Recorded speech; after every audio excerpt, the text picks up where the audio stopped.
everywhere. And will never have to pay St. Jude for anything, ever. At this moment, she wants to be in her own bed. I want to be back at school with my friends. I want to be outside playing. Please take a moment and join St. Jude in finding cures and saving children. Visit stjude.org. America, welcome home the brave. The brave men and women who serve their country are coming home. Home to their cities and towns. Home to their mountains and valleys. Home to their families and friends. Home to America. Some of these warriors are coming home with wounds you can see, and some with wounds you can't see, like post-traumatic stress disorder. Wounded Warrior Project was created to provide the support these wounded veterans need to ensure their return to America is well-adjusted and successful. But we need your help to ensure that our mission is a success. Help us honor and empower these wounded warriors. Contact us at findwwp.org. America, welcome home the brave.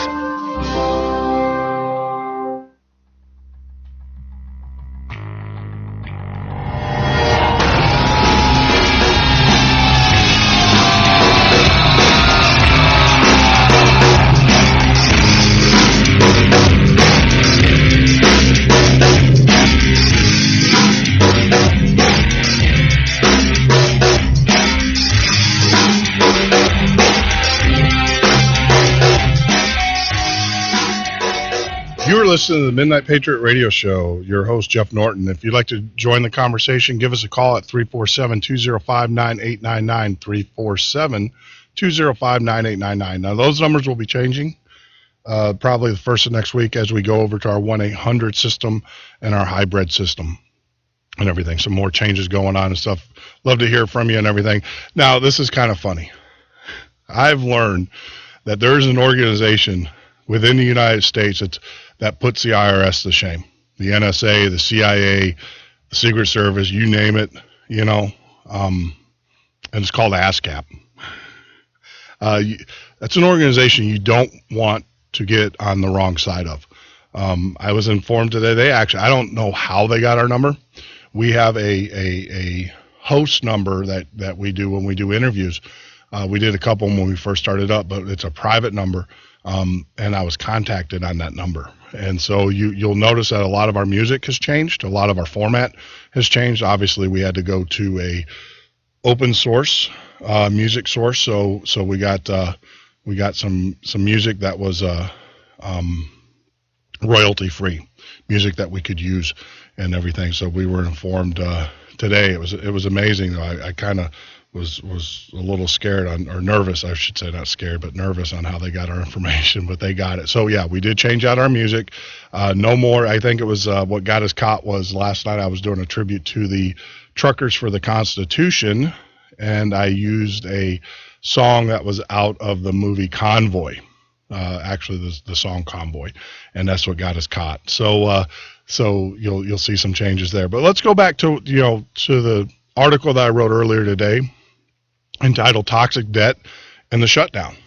One of the things that I realize or is coming to, when we shut Congress down, if you notice, a lot of the bills that were put back in place were bills that our society or the American people were blogging about and were talking, even Dems. Even the liberals were like, except for the ones that were just drinking the Kool-Aid that were saying, oh, no matter what, I don't care. Harry Reid, what do I care about those kids at the National Health Center? What do I care about them? But for the most part, most of the bills that were reenacted or revoted in were bills that the American people, there was such outrage in media and everything of that you just couldn't ignore it. So those were brought back into play. Now, granted, the Congress, they didn't vote on, the Senate didn't vote on them until it finally, especially the soldier bill for our returning soldiers who paid the ultimate price and their families, that was voted on. But most of the bills weren't voted on. And I was thinking, I was like, why would they do this? And then I started thinking about back in a few years ago, on the bond market, they talked about toxic debt. These subprime mortgages that they bundled together and they presented on the marketplace with good debt. And I finally clicked that that's what's going on here. The reason why members of Congress, and I'm not going to call them out Democrats, Republicans, whatever. I don't belong to either of those parties anyway. But the reality of it is, there's a reason why they didn't want to negotiate. And when you start looking and you start thinking about it, there was a lot of toxic law along with toxic debt.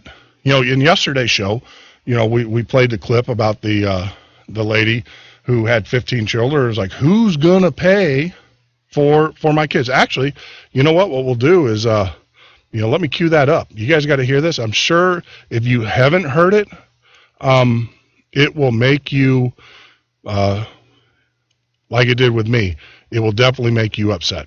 Now, if you have heard it, it just, once again, drills it back into your head. This is the mentality that we're dealing with.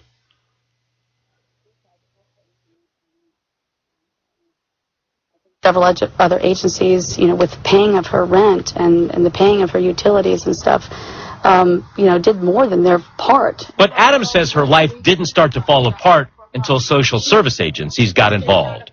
Her fiancé, Gary Brown Sr., the man who fathered 10 of her 15 children, was arrested, and Adams says she was left with nothing. I don't have any clothes. People been donating food just around here, just helping me out with food, and I don't have anything. We called the Department of Children and Families to see what they've been doing to help.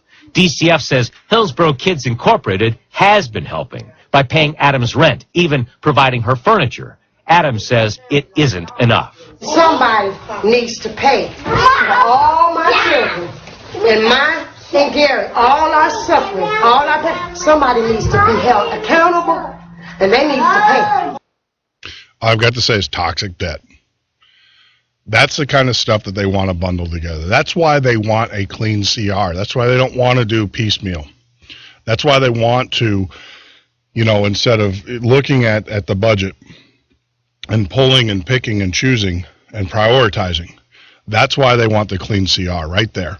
Because they want to be able to bundle that, because what happens is, if you guys notice, every expenditure that the government's been doing over the last week or so has been under a huge microscope. Look at the article that was just written or done the other day on 2020, or no, it was 60 Minutes, about Social Security administrations and the millions and millions and millions of dollars that are being wasted fraudulently, knowingly wasted. So that organization, that government agency is now under the microscope. Every agency is under the microscope. And I think the people up on the Hill have discovered that if we start looking at what we're spending our money on and where it's going, there's going to be a lot of outrage. And so that's why they have to have the clean CR. But like I said, and I don't get it. The President of the United States has been given two bones this week, 2 freebies, 2 passes. I don't know why he didn't take it. And, going to this point here, I don't know if you guys remember this. I sure do, because I was waiting for it to happen when he made the promise. I want to go line by line through every item in the federal budget and eliminate programs that don't work and make sure that those that do work better and cheaper.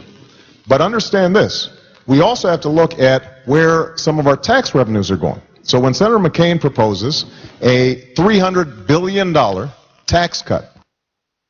You remember that? I'm going to go through line by line. I'm going to become a surgeon. I'm going to pull out my scalpel, line by line. Well, Mr. President, you had that opportunity this week. I doubt you read the budget. You haven't produced one since you've been elected. So the reality of it is, well, you haven't been able to pass one, I should say. The reality of it is that you had an opportunity this week to pull out that scalpel and go line by line and reopen this government with consensus of your party and also your opposing party. That was given to you, and you chose to take the hard line to get your clean CR. That's the first one. The second one, which is just completely, I just don't get it. Because the first one, you can make the philosophical argument, well, the politics and, couldn't, there's an argument there. And I do see it, Mr. President. But the second one, I just don't get. You knew, because we're now finding out, your administration knew that the Obamacare website was not ready to go. It was obvious. There was memos, there's conversations, there was warnings. As of last time when I was reading about 2 months prior, it wasn't ready to go. You knew that. So the Republicans came to you and said, hey, Mr. President, why don't you delay this bill? You had the opportunity to delay the bill or to delay the launch of Obamacare. Now, because of your political pressures and all that, maybe you didn't take that opportunity, didn't seize it. But I don't understand. You had the opportunity to take them up on the offer, make the Republicans look like the bad guys, or and giving yourself the time to successfully launch this system. Now, after talking to a lot of the experts that I've been talking to today, there's huge problems going on with this system, Mr. President. Obviously, you have AJAX issues. AJAX is a protocol, for those that don't know, that does the dynamic pages, the drop downs. You have database connectivity issues, socket issues, database, all those issues with the reference of the database, all of these things. But the problem is this, Mr. President. IT people are out there all saying, when there are people who don't have a dog in the fight, who are experts, who any corporation would pay, top dollar to have these people as part of their organization, are telling you or telling your administration, it is just fundamentally architected wrong. You need to take notice. The reason being is that you're asking people to put, our personal information on there. Every day you hear about corporations who have, literally buildings of security experts and security, and they pay penalties. They pay things called, PCI compliance. That's your credit card compliance.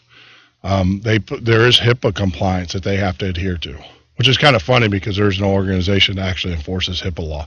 CMS doesn't have, the authority to do it. They can just impose it. But there is no enforcement arm for HIPAA law. But that's another law. That's the law that protects your health, your personal information. Those forms you go and sign. But Mr. President, you have major corporations that have buildings of some of the brightest in the world working on security, and they still get hacked. And so you expect us as citizenry to put our information out on a site which has already been compromised, which already has defects, which already has issues, which, you guys are piecing this stuff together. Where's the security checks?